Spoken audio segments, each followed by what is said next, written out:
Okay, just want to welcome everybody and thank Neshamos for putting this together as they do with other wonderful programs that they provide for the community. Tonight, we're going to be talking about difficult things, scary things, things perhaps that maybe we would rather not think or talk about. But today's reality has really given us no choice. We're going to be discussing trauma. The trauma of today, what's going on in the world with all of us, and for many of us as well, some of the baggage that we've brought from the past, from other experiences. But we're also going to be discussing hope and resilience, two qualities that we all have as human beings that can help us survive and perhaps even grow in experiences like this. Judith Herman, who was an author, wrote a book that was perhaps one of the most respected books on trauma in the last 100 years, wrote something very profound. She said the conflict between the will to deny horrible events and the will to proclaim them out loud is a central dialectic of psychological trauma. What that means is that when we go through something, there's a part of us that wants to yell it out loud, tell somebody, share it, right? We're bursting. And there's also a part of us that just wants to ignore, deny, go away, run from, not be present. In terms of an outline of the talk, I'm broken into two parts.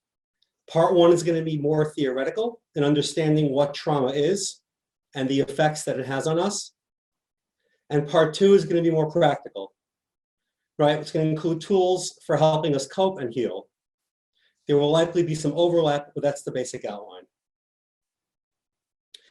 I'm very interested in fielding questions and answers. I think we're going to do that at the end. And I guess you could submit questions through the chat option. And I'll look through them once the talk has reached that point. So let's start with the first thing, understanding trauma, asking the question, what is trauma? So one way to look at trauma is perhaps simply by just stating something that is too much. As we live our lives and we have experiences with the world around us, with ourselves, with people, we continue to learn and integrate information in relationships, in interactions, at our job, at school, with friends, with family. And perhaps our beliefs and our behaviors shift, grow, change, get molded as the result of those experiences, and we learn. Sometimes, though, something happens that in the moment feels like it's just too much. It does not get integrated. The body, the mind can't take it in and process it. So perhaps that's a starting point for looking at trauma, just with the simple understanding of something which is just too much. So what's included, right? What would be examples of things that are traumatic, things that are too much? So we're going to break into two categories. We're going to talk about what we call big T traumas, capital T traumas, and little t traumas, lowercase t traumas. And we'll talk about the distinction between the two and if the distinction is important. So starting with big T traumas, capital T traumas. So these are really the horrible events that A, we're facing today, and B, some of us individually and definitely us as a nation have faced in the past. We're talking about abuse or war, loss, medical trauma, the Holocaust, the somebody, again, suffering a death, things that A, we're experiencing now, and B, unfortunately for many of us, we're carrying from the past. These are major events that hit a person where the person's life, so to speak, was okay, and then all of a sudden something happened that made it not okay. It overwhelmed the person. It was too much. The person couldn't take it in.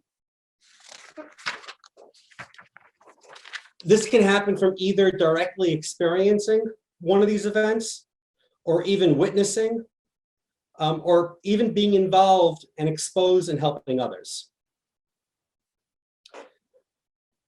Usually, these are related to death, serious injury, or sexual violence, actual or threatened. So a person, it might actually happen, there might be the threat of it. At least diagnostically, that's the category they put it in.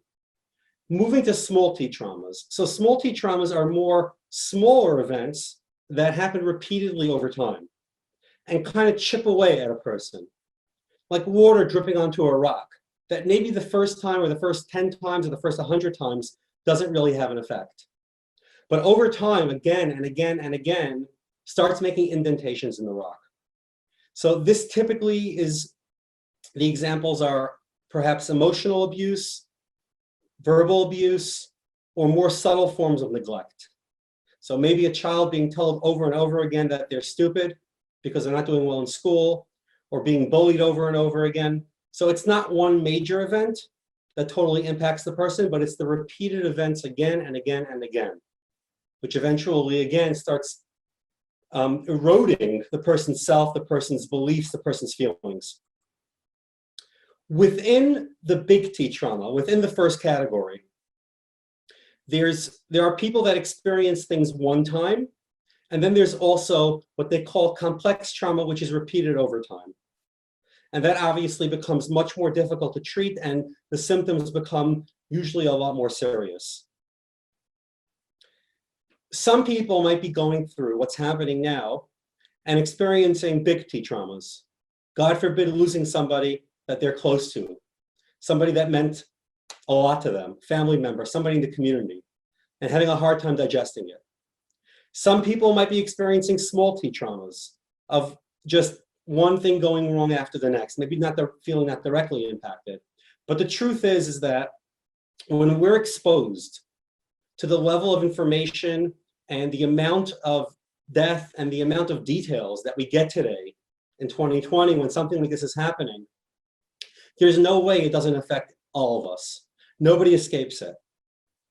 You know, a psychologist by the name of Rachel Remen once said, the expectation that we can be immersed in suffering and loss daily and not be touched by it is as unrealistic as expecting to be able to walk through water without getting wet. So the repeated stories that we hear, the repeated tragedies that we're hearing about in our community and other communities, it's going to have an effect on us. So that's a basic overview of trauma. What trauma is something that is too much for the person. The question then is, so then what happens as the result of trauma? What does it do to a person when they're exposed to things like this? What happens to us when we're hearing about something, or God forbid, experiencing loss or other traumatic events? So let's break that down into two parts. Let's break it down to immediately what happens during the trauma itself, so to speak, and then let's talk about the after effects. And in some ways, for many of us, we're experiencing both. There's the immediate of every day of hearing new news, hearing about a new person that passes, God forbid, or hearing a news story that traumatizes us. And then there's also the effects now of taking this all in over the time that we have. And again, this applies as well to people that have gone through their own traumas in the past. Could be years past, could be a year ago, could be when they were children. So let's first talk about immediately. When we are faced with an immediate threat,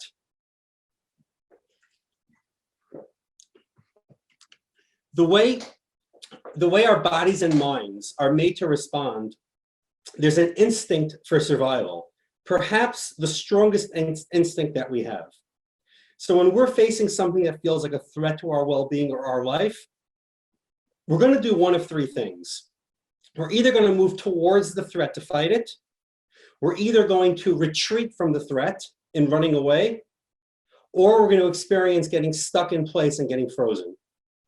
Right? This is what's called fight, flight, or freeze in the psychology literature.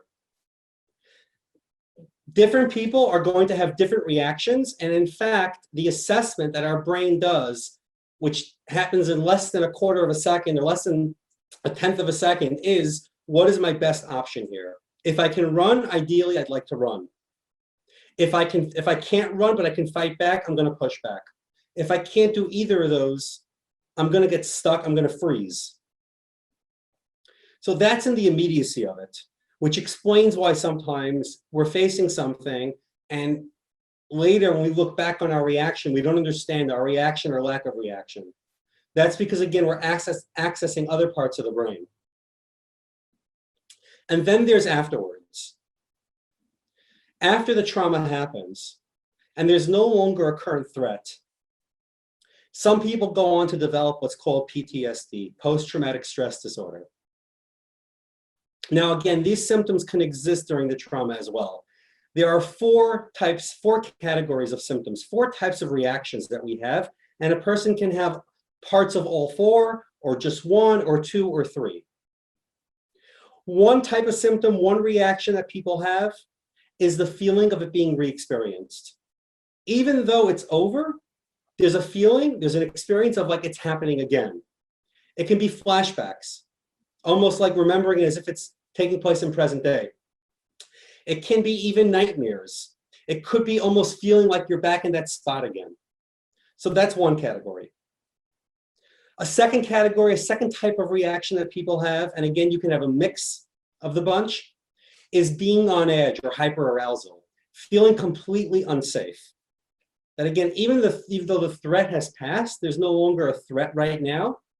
The feeling is the feeling that's internal that we have is as if the threat is just as present as it was when it was there.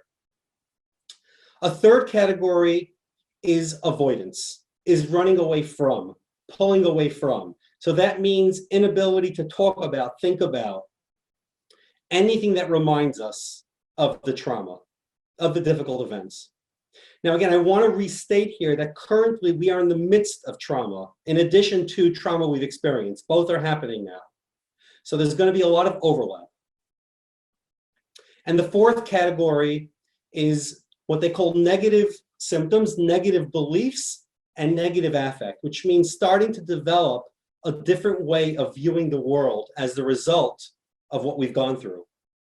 For some people, it can be feeling like changing their view of the world being a good, wonderful place to the world being an awful place. Changing their view of general sense of trust and safety in other people. It can also be shutting down, depression. Almost like the mind and the body says, I can't. I no longer want to be a part. So these are four categories, which again, they can exist on their own, or they can exist in tandem with one another. In some ways, if we think about these categories, right, they're all going to reflect the idea of fight, flight, or freeze. The idea of when facing something uncomfortable, for some of us, we are going to fight back. We'll become more irritable. We'll push. We'll be angry, right? We're trying to reassert power. For some of us, we are going to run away. We're going to be anxious. We're not going to be able to sit still. We're going to constantly feel on edge. And for some of us, we're going to check out. We're going to shut down. We're just going to collapse in a sense. I just want to lie in bed and go to sleep until this is over. I can't think, not feeling anything anymore. And again, no one has this in one pure way, but people do have a primary way of coping.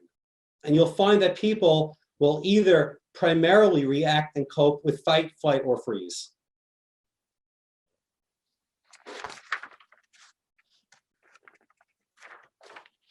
Again, fight in people, you're going to see people that are reacting by being very irritable, angry, confrontational. And that's one typical reaction. In flight, you're going to see people after the trauma, so to speak, or during the trauma, reacting in fear, anxiety, worry, can't calm down, constant state of feeling like there's a threat, even when there's no acute threat. And again, I don't want to minimize, there is a current threat that we're facing now, right? And the threat requires us to be vigilant and to follow what the doctors and the Rabbanim are telling us. But when we're following that and we still experience acute threat, as if there's an acute danger in this every second, every moment, right? We're hyperventilating, then we're overvaluing the amount of threat in that moment. It's a normal response, but unfortunately, it's very debilitating. And then the freeze response is for people that just check out. They just don't want to be there. It's important that we look at these symptoms as our body's way of trying to adapt, of trying to cope with what we're facing. We are not meant, so to speak, to face this type of trauma, these types of events. These are difficult. These are trying on people. They suck out our energy. They take away, right, our ability a lot of times to enjoy life, to be present in relationships. So this is our mind and our body's best way of trying to cope. It wants to help us. It wants to save us. It doesn't want us to go through so much pain.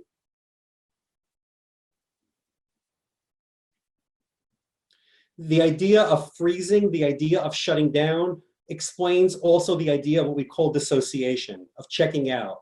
Sometimes when we go through something, we feel as if we're not even there, right? For some of us, this might be happening on a daily basis, where we feel at times during the day, I'm just not even present. This is a dream. I'm just floating through this. And this is the body's way of taking us out of the acute state of pain. It doesn't want us to feel, doesn't feel we can handle the acute state of pain all the time. So checking out, so to speak, is helpful. Now, there are times where it is helpful to take a break, to zone out, to listen to music, to whatever it is that helps you, not focus. But there's a difference between completely checking out and distracting ourselves and soothing ourselves. When it comes to treating trauma, when it comes to dealing with it, so in a very small nutshell, the root, the shorish is basically taking something that we could not integrate and helping us integrate it. There's an analogy that they give that if storing memories is like putting away groceries, and a traumatic event was stored by shoving a bunch of stuff in a cabinet, where anytime you touch the cabinet and open it, all the stuff just comes tumbling out. You repressed it, you pushed it in, right? And it falls all over you. Therapy, or working with it, allows you to pull everything out in a controlled manner and then slowly to put it back in a more organized way. To think about the different pieces of what's happening, to process them, right? Usually with the help of somebody else, to make sense out of them the best we could, and then to almost reorganize our memories around them.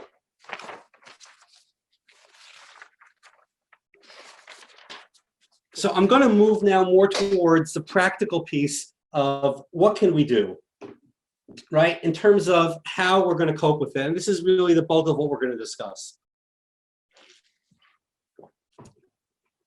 I'm going to start with concepts, ideas, again, which will overlap some of what we've spoken about. And then I'm going to get to behaviors, specific actions we can take. Okay, so the first thing is, like I mentioned before, it's important to know that we are still currently in a state of threat. So some degree of anxiety is going to be normal. To expect ourselves now not to feel anxious or nervous is not realistic and not healthy, right? Hashem put in us a reaction of fear, a reaction of anxiety, of nervousness, right? The way the human being is to help us survive. If we wouldn't experience anxiety or nervousness, we would do things that are unsafe. So we need a certain degree of it. The problem is when it takes over. The problem is when it starts controlling our lives. The problem is when we feel there, we intellectually don't think there is threat, but emotionally feel like, God forbid, at any moment, everything's going to collapse. So we have to acknowledge there is threat, and therefore there's going to be a certain degree of fear that we're going to continue to experience until the world becomes more safe. A second concept is the importance of realizing that we are tremendously resilient as human beings. Each person and as a nation. Each person can think about in their lives things that they've gone through, challenges, things that have been difficult, things that they felt they wouldn't survive, and have come out. The way we were made is that we're capable of going through so much and surviving and sometimes even thriving. In the moment, it's hard to see that. In the moment, it feels like it's never going to end. I can't get through this. But history has proven to us that we can. And to remind ourselves of this, both in our history as a nation and personally in what we've gone through, can give us more hope, can give us more reassurance that we can get through this. A third concept. Trauma is the absence of safety, is the experience of lack of control, is the experience of feeling like things are unpredictable. I don't know what's going to happen next. And that's the truth that we don't know.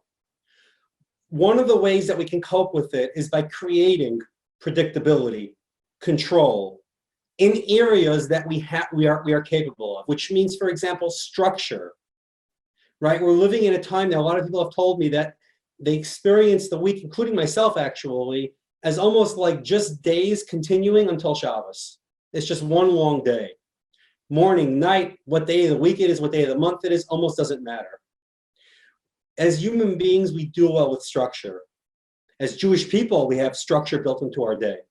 So it's important that even if the things that we're doing in the structure are not as significant as we would like them to be, they could be even meals, eating meals around a certain time. It could be exercise. It could be anything small. Having predictability and structure in our day is very calming to us, very calming to our bodies. And it gives some predictability in a world that's unpredictable. Another concept is the importance of being realistic and compassionate with ourselves. It's very hard during a time like this to expect that we're going to grow or we're going to accomplish things when we're half our energy, 3/4 of our energy is being used just to cope and survive. We have to pull away expectations. To think, you know what, I'm stuck at home now. Let me go read through all these things or learn all these things I haven't had a chance to do and let me accomplish all these goals is not fair. It's not fair to us because we're nervous, we're scared, we're sad for many of us. And I think we have to reassess what a goal should be and what's fair to expect out of ourselves and for that matter out of others. And the expectations have to be dialed down. And we'll talk about that a little bit more in the behaviors. Not expecting from people to, I shared with my wife, somebody had sent me a WhatsApp or an email about how they're taking this time and they're growing and how they're able to look at it and think about how, what lessons they can take out of it and how positive they were being. And I showed it to my wife and she laughed and then said to me, please don't bring me anything else like this. This doesn't help me. Please bring me things from mothers or people that are feeling like, how am I going to survive another week with my kids not in yeshiva, not in school? How am I going to survive another week without getting out of the house? That I relate to. Don't talk to me about growth. And you know what? It was a good point. It's a good point because to think now that to expect out of ourselves, out of others, to grow at a time like this is unfair. If we can, great. But to expect it out of ourselves, I think is unfair. The next concept is for parents specifically. We have to realize that we are in charge, many of us, we have young children, of those that are completely incapable or less capable than we are. And we need to be there for them. And in order to be there for them, we need to take care of ourselves. As a therapist, one of the most important things that I know each morning is, if I'm not in a good place and I go to the office and I expect myself to sit with clients and be present and compassionate and caring and give of myself, if I'm going through something which is really, really difficult and I have not addressed it, it's not fair. It's going to require too much energy from me. I don't have the luxury of going in a nasty mood, in a bad mood, and just saying, you know what, it'll come out, it'll come out. For parents, we have to acknowledge that we have a very tough job ahead of us and behind us for the last few weeks. And if we don't take care of ourselves, and we don't give ourselves the compassion, the breaks, the self-care that we need, how do we expect to be there for those that are less capable? There's a famous analogy that everybody turns to, how on airplanes, when they instruct you about the oxygen masks, they'll say, if you're a parent traveling with a child and the plane, loses altitude and the oxygen level drops, put on your own mask first. Because if you try to put on your child's mask, you can, God forbid, lose oxygen and air, and then you won't be there for them, and they can't do it on their own. So it seems like a selfish act initially, but it's actually a selfless act when we take care of ourselves first, which then allows us to have energy, compassion, and time for our children.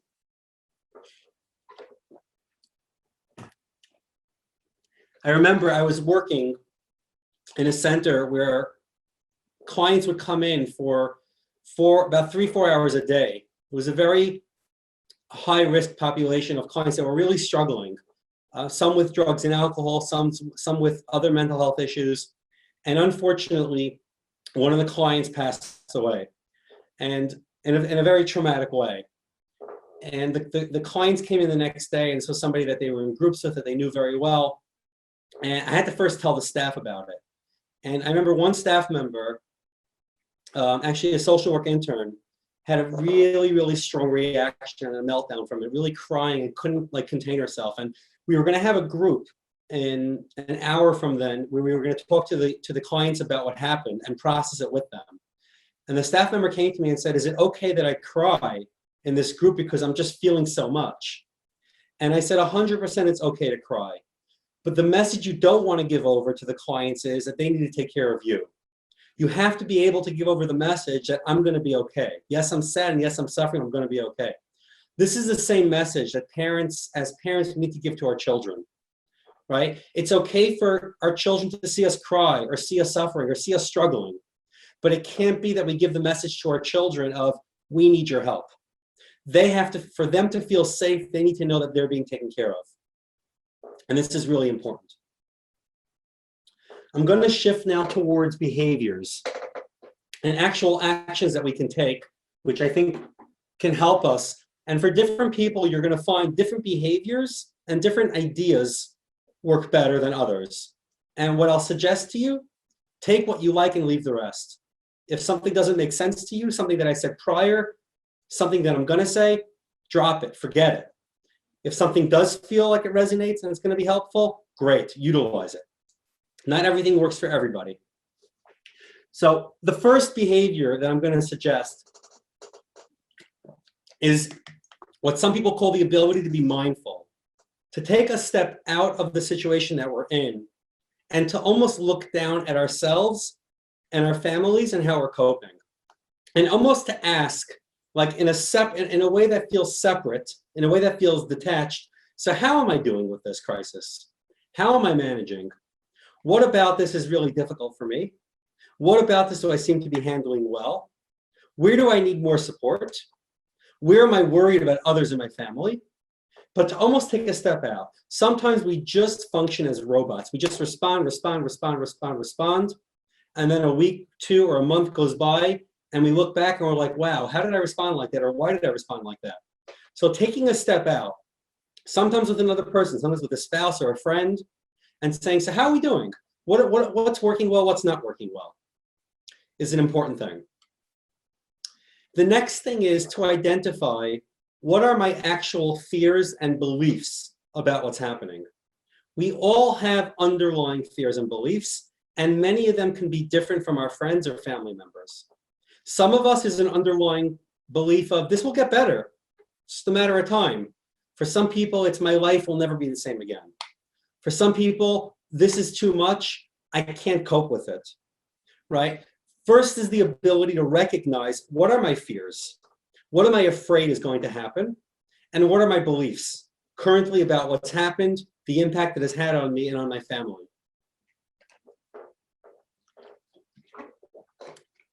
A third thing is to remind ourselves that if we're not in acute danger in that moment, is to remind ourselves that I am safe in this moment. It feels like I'm not. The sense that my body has is that there's a real danger here. And if in fact, God forbid, there's a real danger, we need to react. But if there is no acute danger, it's reminding myself, I am okay right now in this moment. Of course, I don't know what's going to be. Nobody does. But for this moment, I'm all right. When people experience past trauma and they have these re-experiencing symptoms, flashbacks, memories of it that don't want to stop, and they feel unsafe, so I remind them, and we do it together, like, you're okay now. You're in a safe place now, right? The person that hurt you can't hurt you if that's the nature of the trauma. So for us as well, again, realistically, I don't believe in telling ourselves things that we don't believe are not true. But if we are safe, but our body's feeling like it's not safe, to say, it's okay.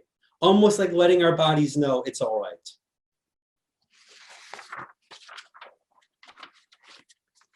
Like I mentioned earlier, to make a list of what have I gone through in the past and survived? What have I done that's been difficult in my life? And this can be extremely helpful for children as well in building resilience. And talking to your child about, this is a hard time, but you know what? Remember we went through hard times in the past. Remember when ... whatever it is for that child. And how did we cope with it? And what helped you cope with it? And what helped you? And again, I'm sorry that I'm speaking very generally and saying children. Obviously, each child on their own level have different needs, and there's a different way of speaking to them that has to be age appropriate. But it's giving over that message of, you are resilient, you have survived, we are resilient, right? We have survived. Now, I'm not focusing, I'm gonna, obviously at the end, I kind of put in a disclaimer. I am not sitting here and focusing on hashkafically and our belief as from Jews and our emunah and bitachon and Hashem, which is extremely significant, right? I'm focusing as a therapist on my role.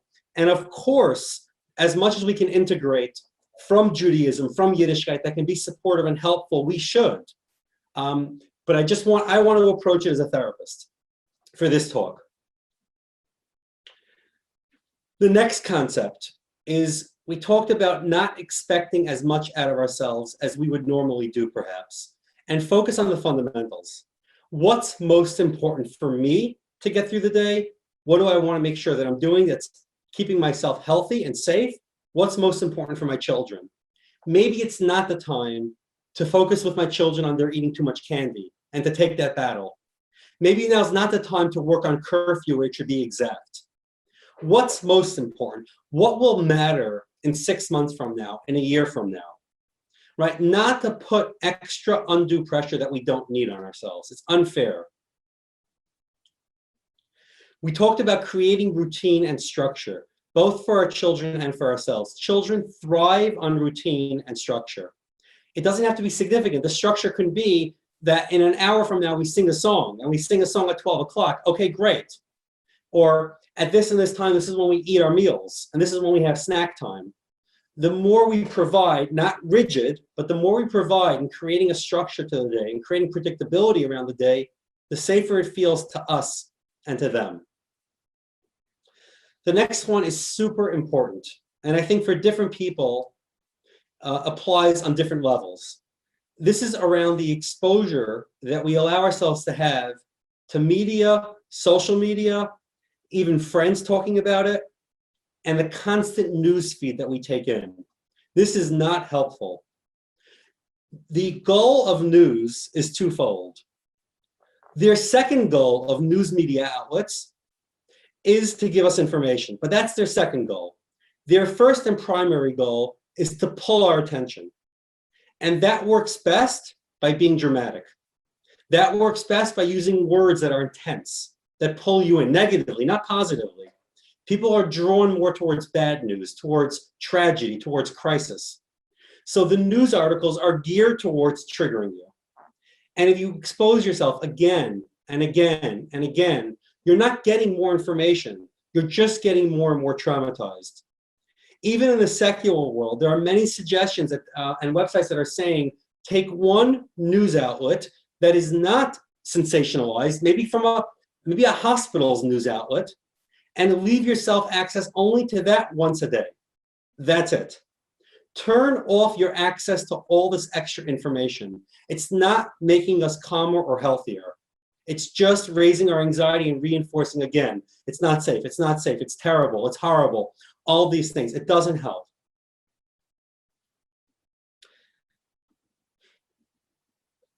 This happened, they spoke a lot about this, it happened after 9/11 as well, where people just watched videos again and again of the planes hitting the towers, again and again of people falling out of windows. It doesn't help us. We're not meant to be exposed to these things over and over and over again. Okay. The next concept. Next concept is around being there for somebody else. One of the best ways to get out of ourselves, if we're feeling overwhelmed, trapped, is to try to be there for somebody else in the capacity that we can be. It could be for a child, it can be for a spouse, it can be for a friend. And just listening, just calling a friend and saying, tell me what it's like for you. I just want to listen. And for many of us, could be we have access to a friend and some of us maybe don't. And anyone that we can connect to and give to. The feeling of giving, the feeling of connecting is another feeling that helps us feel safe, helps us feel grounded, right? And can give us some relief from some of the difficult emotions.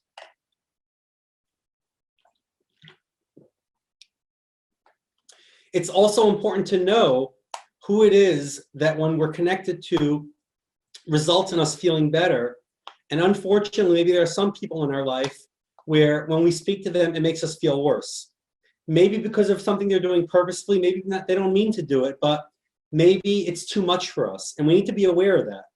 And perhaps if we're not that person's only support, perhaps we need to limit the exposure that we have to that person if it's affecting our ability to cope, especially with ourselves, with our children, with our families. God forbid, we're not saying to abandon people or to not be there for others, but we need to know when we speak to certain people and we leave the conversation, are we feeling more supported, more secure, better? Are we helping them feel better? Or are we feeling more negative, more worse, more hopeless? Another piece that's so important, which we all are aware of, but it's hard to do, I think, it's hard to do, I think, in general, but certainly at a time like this, is literally moving. Our body needs to move. For those that feel safe in going outside and going for a walk or a jog or running or just getting fresh air, great, do that. You don't have to go to a store, you don't have to visit anybody. Just being outside, seeing the sun, feeling the sun. For those that don't feel safe or it's unsafe for them to go outdoors, they've been advised not to, then in the house itself. Moving things, if you have to arrange a room, pulling things around, obviously within your capacity, not to overwork yourself, but getting your heartbeat moving a little bit, even if it's not intense exercise. The body needs movement. When the body doesn't move and just sits in one place, in a way the body starts to erode. The body starts to break down. So I think for all of us, we need to make sure that we're giving ourselves a chance, an opportunity to connect to others, to move around, to not stay stuck, to not just repeatedly see the same news stories again and again, to create a schedule and a structure in our day, even for small things. I think it's a great time to work on really small things. If there's something very small that you want to take upon yourself, if you want to read from a book 2 pages a day, great. Start reading from a book 2 pages a day. Something small that can grow over time. To be compassionate to ourselves, to not be hard, neither on ourselves nor on others, to realize that we're working not at full capacity right now, to realize that it's not the time to take on extra tasks for ourselves or for our children. And I'm hoping that these suggestions, these ideas, these concepts can help us feel safer at a time like this. And then eventually, if we need to address both current and past traumas, we have that ability, whether it's through some basic behavioral exercises and ideas, or if we need to pursue maybe more professional help and support, that we're able to do that as well. I want to open up towards questions. Really, anything that you have to ask is okay. I'm not sure how we're going to go about doing it, maybe through the chat option, maybe through one of the hosts can field the questions and can let me know or tell me, whatever works best. So I'm going to respond to what I'm saying on the chat. If you're sharing a space with someone and you feel yourself absorbing their attention, okay, so that's a great question. That as human beings, it's natural for us to actually take on the emotions of other people. For some people more than others. In fact, it's actually what allows us to be empathic. That how can we feel what somebody else is going through is the way that we were created. They talk about now something called mirror neurons, but actually biologically, that we can experience, so to speak, what somebody else is experiencing. So there's a few ways of addressing it. One is not when you're in front of that person, but when you're separate from the person, in telling yourself, I am not this other person. I am not experiencing what's happening in their body. That is happening in their own body. I am a separate person from them. I don't have the same neurons. I don't have the same cells, right? And their experience is theirs and theirs alone. It's much harder to do in the moment when they're doing it, but it is something that we can work on. The next thing is to even let somebody know and not put it on them, but to say, I'm very sensitive. And maybe ask for 1 or 2 small things that they're doing that maybe they can work on or not do in front of you. And to say, because I'm very sensitive, this is the impact it has on me when I hear you talking about these things. So it's going to be hard for me to listen. I'd love to, I want to, but this is what happens to me. Okay. Tips for when let me just see if I can do this in order so that I don't skip anybody. Somebody's mentioning there's an option to raise your hand if you want to speak. Would I see the hand being raised though? Hold on. maybe on the participants' end.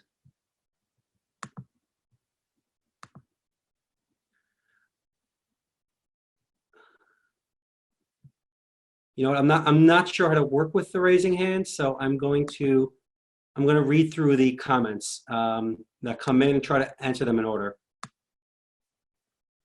Okay. Someone who lives alone, how do they deal with a 3-day Yom Tov alone?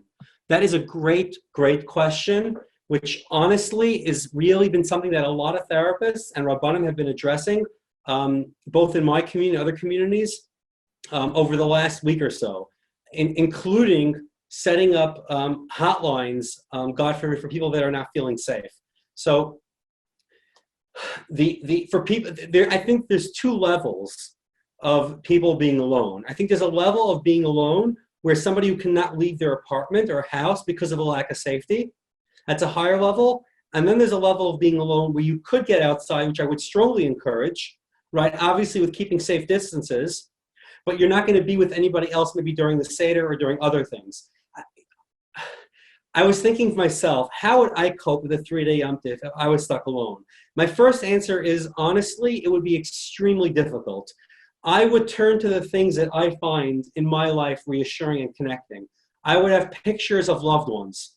I would ask people that care about me or people that I'm connected to write me letters that I can read over that time, right? I would have other things that remind me of different people or, you know, different positive experiences that I've had. Obviously, as a frum Jew, I would try to have God be my company as much as I'm able to, which I know is not easy. I would surround myself with books and puzzles and things that I can do that can help keep my mind off of things at times. But I do want to say that it is not simple, not easy, and I think for each person to really think about what helps them cope when they're alone. Okay.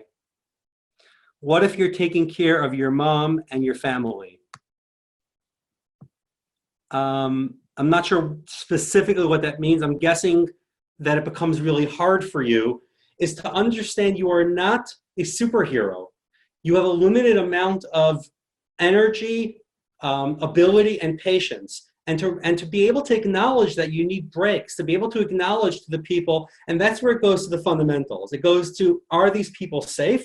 Are they okay? Can I take a break? And letting them know, I need a break. I'm going to be in my room for 20 minutes, for a half hour, for an hour, right? If you need me, there's an emergency knock on the door, but otherwise I need a break. We must take care of ourselves, especially if we are charged with taking care of others. And we have to check in and be aware of how capable am I right now? Because if God forbid I burn out, if God forbid I get overwhelmed and I'm not there, now there's nobody to take care of the person.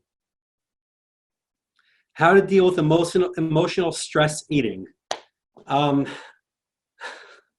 It's a whole discussion.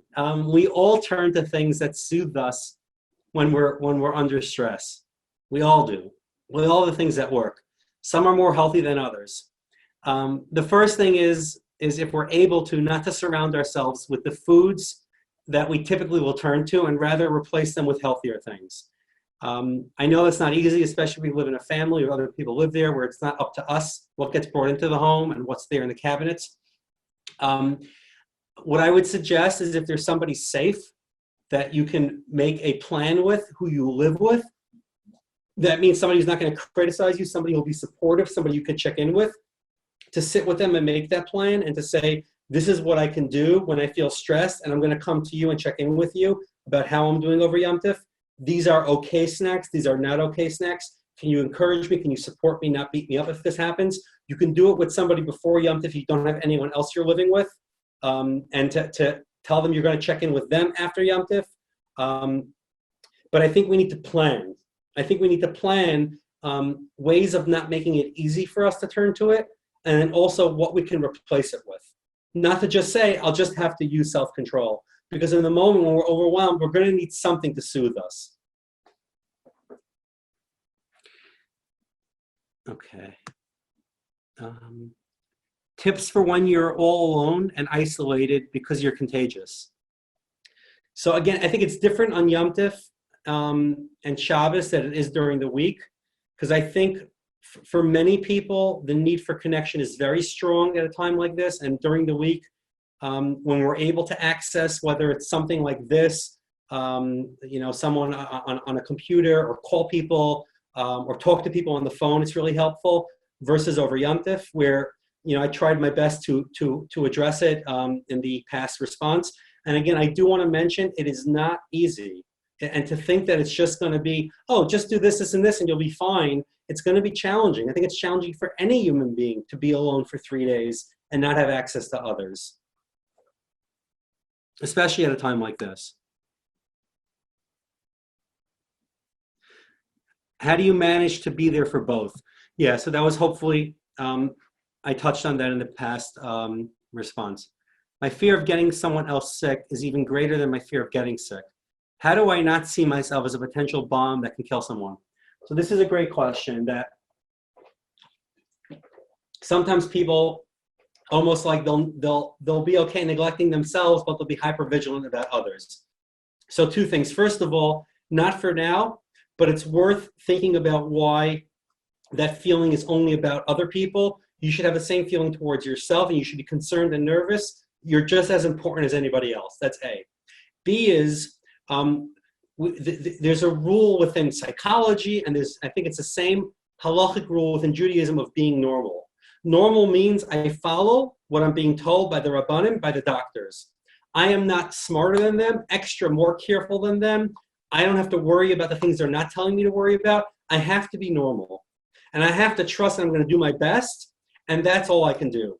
Once you think you know better, that you can do more, that you can be extra careful, it's a never-ending cycle, which for some people is part of an illness that will never end. It'll be the what ifs. What if this and this and this? I can't do that either. What if you see that your behavior, or you're worried that your behavior is not normal, is not healthy, ask somebody else. Is this what the Rabbanim meant, or the doctors meant when they said, do or don't do this? Or am I taking it too far? What about fear of falling asleep because you're afraid of not breathing properly or waking up? So this can be either an actual medical threat, which again, you check with the doctor. And if it's not, and if it's anxiety, it really falls into the category of OCD. And people that struggle with obsessive compulsive disorder, which is either repetitive behaviors in order to get away unwanted thoughts, or trying to replace unwanted thoughts with other thoughts, right?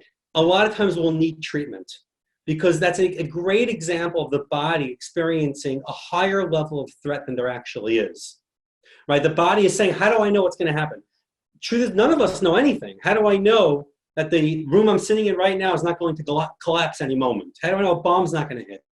I don't, right? But we have to live as normal human beings. So I have to accept that there's always risk in the world we live in, and either I can turn to Hashem and say he's in control, or I can say there's nothing for me to do at this moment other than acting in a normal way.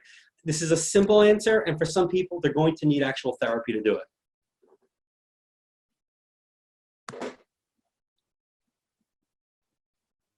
How do you deal with feelings of incompetency, that you're just not doing anything right? So my assumption is that, again, this is not coming just from here. My assumption is this is building off of past experiences. I'm just checking the time. Okay. So obviously, I don't have the time to go into depth, but let me give some small ideas, concepts that hopefully you can build on. It almost goes back to the comment that the question that somebody had asked before about worrying about other people, not caring about myself, what happens, but I'm worried about other people. It just comes from a lack of understanding of your own value. And when we gauge our value, we gauge ourselves as totally based on how much I've accomplished or how much I expect myself to do or what other people are telling me. And there's no core sense of of value because I'm a human being, because God loves me, because I have a special place in this world. Then we're missing the core of what it means to be human.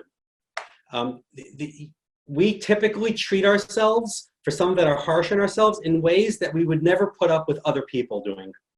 If somebody else did it to us, or we saw someone doing it to somebody else, We wouldn't tolerate it, but we do it to ourselves. We beat ourselves up, right? This is not a time to evaluate, to grow, to feel like I'm doing well. I'm not. This is a time to do your best to cope and to survive. This is the time where past traumas start to surface. How do you deal with issues coming from childhood that intensify now? So the first thing is by being aware and separating, what's current, what's happening now that's current in terms of threat that I need to address, and what feelings seem separate, right, and seem connected to the past. Once we make that distinction, so one of the suggestions that I mentioned earlier, when we're aware that a reaction is coming from the past, is to remind ourselves, sometimes even verbally, and sometimes through writing, that I am safe now. What happened in the past is over. I am older now. I can protect myself from what happened. Now, again, none of these are quick fixes. And for people that have experienced trauma and are having reactions, A, it might be just a sign of what's happening at our time right now, and this is normal to have this reaction. Or B, it might be indicative that we do need extra support and help during a time like this. And I do want to mention, not just because I'm a therapist, but therapists are available now. Therapists are doing Skype sessions, they're doing phone sessions, they're doing Zoom sessions. And if we need that extra support, it's not the time to be shy about it. It's not the time to not reach out. There are people that can help. And if we need more than just a simple suggestion, class over here for 45 minutes or an hour, we need to take advantage of that.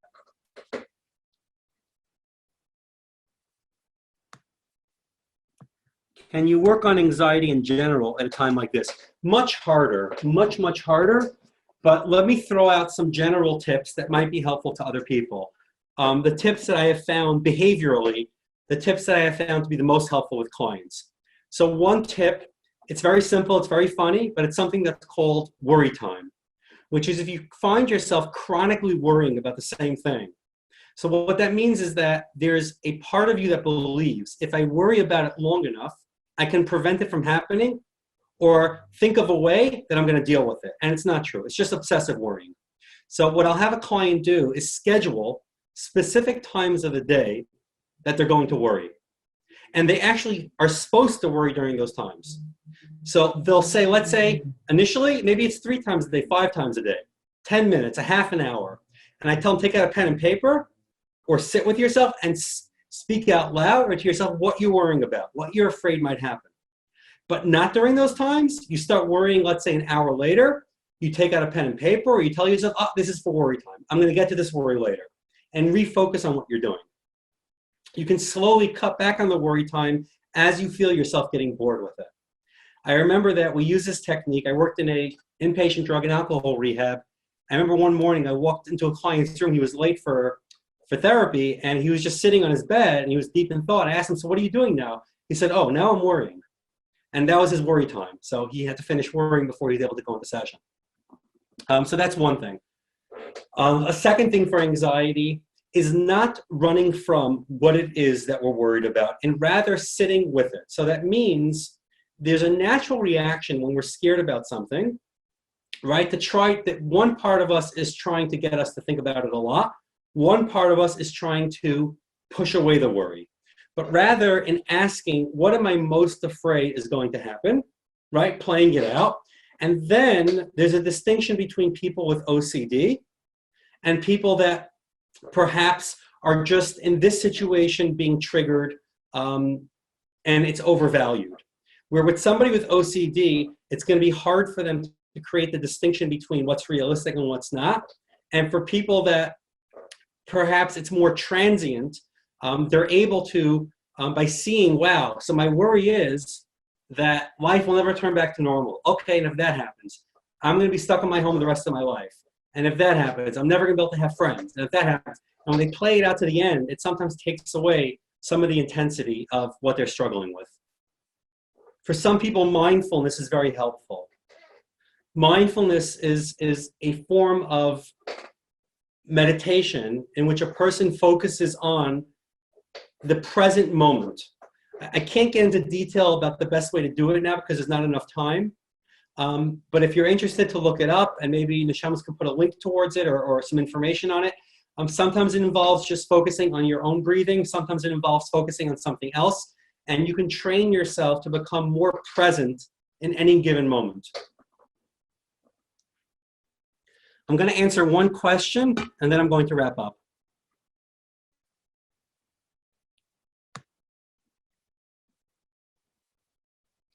Okay. Oh, so people are talking about difficulty in sleep, I believe. So let me address that. So it makes a lot of sense that anxiety and depression are going to impact sleep. For some people, it's going to show up in an increase in sleep. And for many people, it's going to be a decrease in sleep, inability to fall asleep, inability to stay asleep. So a couple of things when it comes to sleep, before we get to, let's say, medication. The first thing is routine. Bodies work very well with routine, and if you train your body, even by doing some small, simple things at relatively the same time each night, this is when you change, or bathe, or take a shower, or brush your teeth. You have like your order of how you do things. It almost gives a message to the body as you're going through that routine that it's time to sleep, and the body will start to relax. Another thing is to have a pen and paper to write down the worries that come up. And if you're using that idea of worry time to say, I'm going to worry about this in the morning. This is what I'm concerned about. So a pen and paper right next to where you're sleeping. Oh no, this thought came up, write it out. A third thing is to do the mindfulness that we spoke about, or other breathing exercises to physically calm yourself down. When we're anxious, when a person is nervous, there are two ways to calm ourselves down from anxiety. Two general ways. Anxiety is the result, nervousness, fear, anxiety is a result of thoughts. So one way is to challenge the thoughts. Are my thoughts accurate? Is there really a threat? Right? A second way is not even to go to the thoughts, but to go directly to the body. When you're nervous and anxious, your heart beats faster. If you can manually slow down your heart from beating, you slow down your breathing, right? By having yourself slowly start to breathe slower, you will not feel anxiety. You cannot be breathing slowly. It's impossible to breathe slowly and be anxious over a period of time. It will automatically force yourself to calm down. So those are the two methods, so to speak. So working with the body before you go to sleep is typically very helpful as well. Okay, I'm going to stop here. I hope some of what I said was helpful, and hopefully together as a community, we're going to come out of this stronger, and with Hashem's help and with the support of each other. I hope everybody has a wonderful Yom Tif, and I'm happy that I was able to be a part of tonight's event. Take care and have a good Yom Tif.